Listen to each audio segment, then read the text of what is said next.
Oke. Oke, apa kabarnya nih kalian-kalian semua? Pastinya pada sehat semua kan?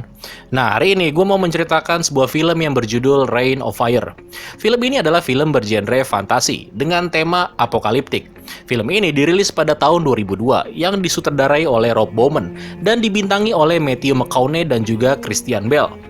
Latar film ini terjadi pada tahun 2020 di Inggris, di mana pada waktu itu sang naga udah memporak-porandakan seluruh bumi. Ya intinya film ini menceritakan sekelompok manusia yang secara tidak sengaja membangkitkan seekor naga yang udah tertidur selama berabad-abad, di mana makhluk-makhluk itu kemudian menggantikan manusia sebagai spesies dominan di bumi. Tapi sebelum lanjut, seperti biasa, intronya dulu.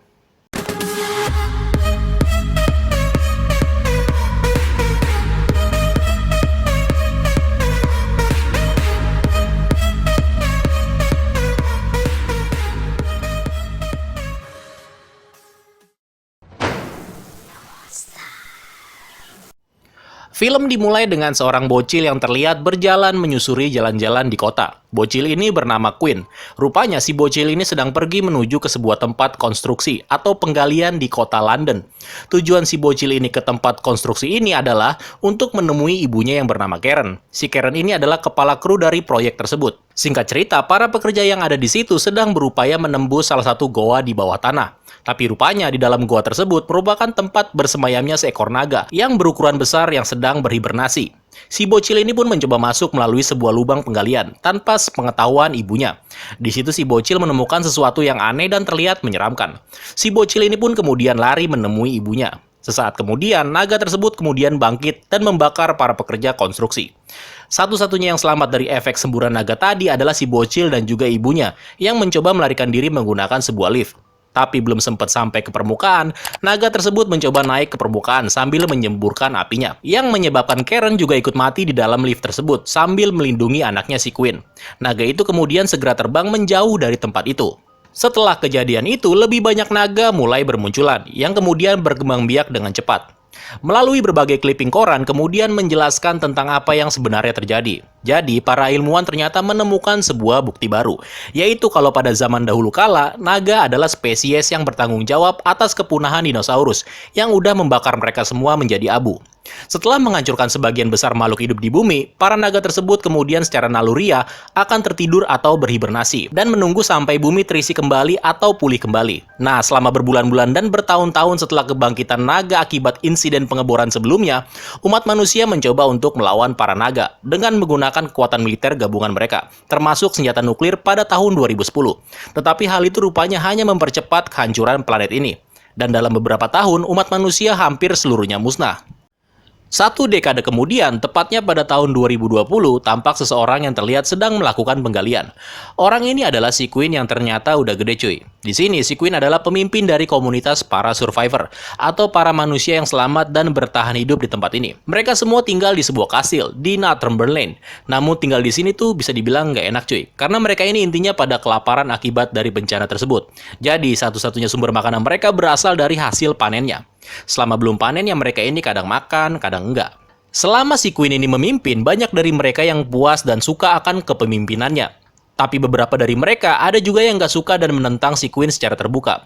Salah satunya adalah seseorang yang bernama Eddie. Nah, di malam harinya saat semua orang sedang tertidur, Eddie beserta kelompoknya mencoba mencuri sebuah truk dengan maksud untuk memanen sayur tomat di ladang mereka. Karena pada dasarnya ini tanaman belum siap panen, jadi percuma kalau dipetik sekarang. Yang ada malah ladang mereka ini nantinya nggak akan bisa lagi digunakan pada musim berikutnya. Kemudian, secara tiba-tiba kelompok tersebut diserang oleh seekor naga.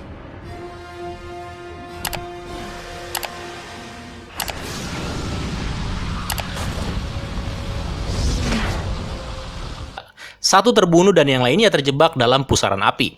Tapi mereka kemudian diselamatkan oleh Quinn dan sahabatnya Creedy, dan juga seseorang yang bernama Jared, dengan menggunakan mobil pemadam kebakaran yang udah tua, lengkap dengan pakaian pemadam kebakarannya. Tetapi ketika mencoba melarikan diri, sang naga itu kemudian membunuh anaknya si Eddie yang sedang berada di atas mobil.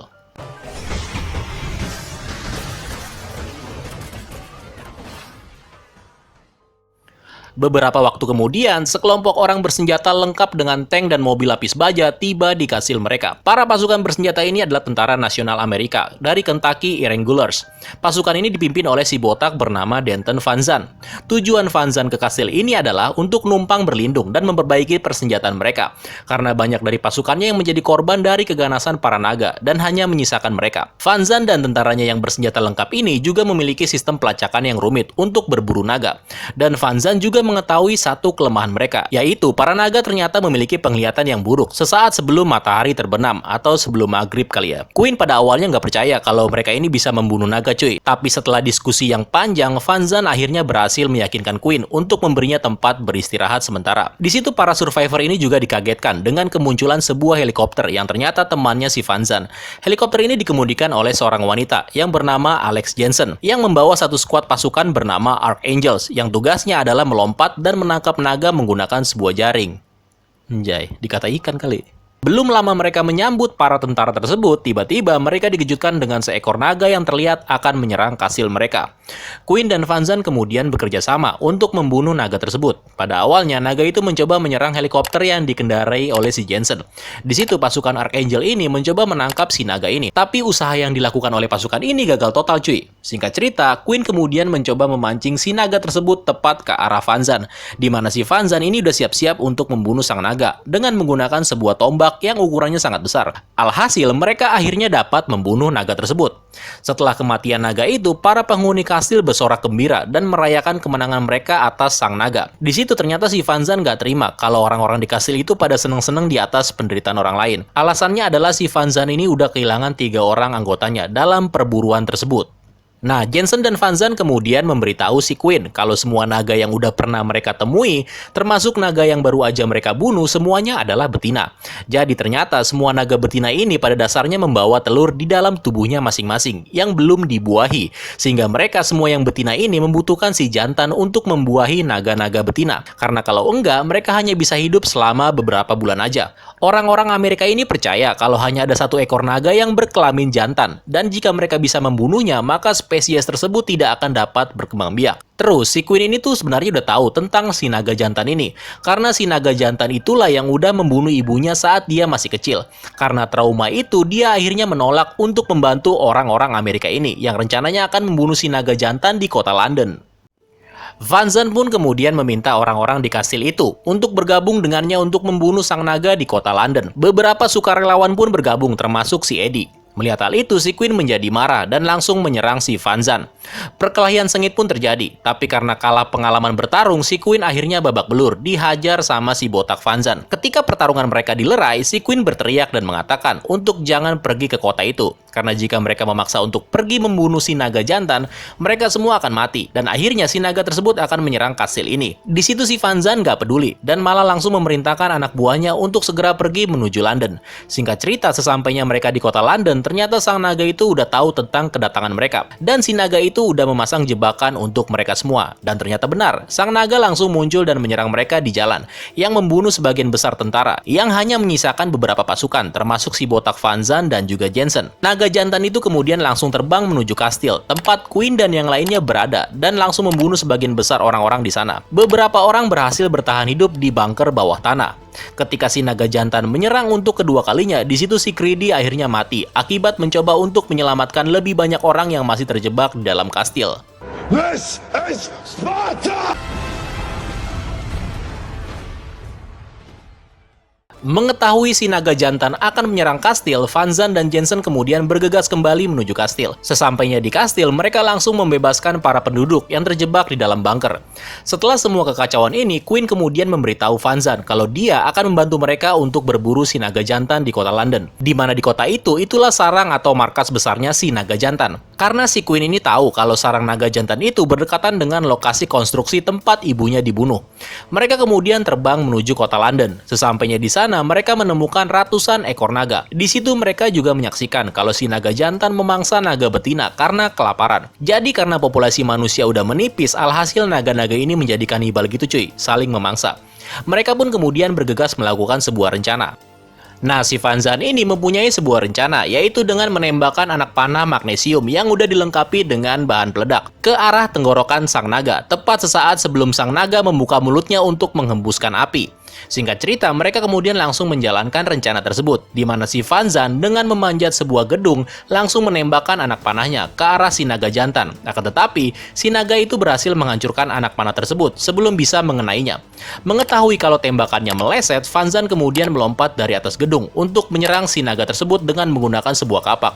Dan si Van Zan akhirnya harus tewas dimangsa oleh sang naga. Queen dan Jensen pun kemudian mencoba untuk memancing naga itu menuju ke arah permukaan tanah. Dan pada akhirnya Queen mampu menembakkan anak panahnya sesaat sebelum sang naga menyemburkan apinya dan kemudian membunuhnya.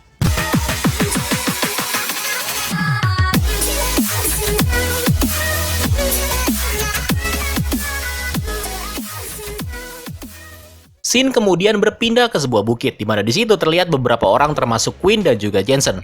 Tujuan mereka di sana adalah untuk mendirikan sebuah menara radio komunikasi. Terlihat juga Jared yang datang dengan mengendarai sebuah kuda untuk memberitahu bahwa mereka telah berhasil melakukan kontak radio dengan kelompok survivor lain di Prancis yang ingin berbicara dengan pemimpin mereka.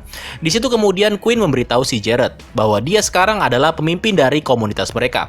Mengetahui hal itu, Jared lalu segera kembali. Film kemudian ditutup dengan Queen yang mengatakan kalau udah nggak ada lagi penampakan naga selama lebih dari 3 bulan. Queen kemudian juga mengatakan kalau seandainya naga-naga itu kembali lagi, dia mungkin akan membunuh mereka semua. Dan film pun tamat.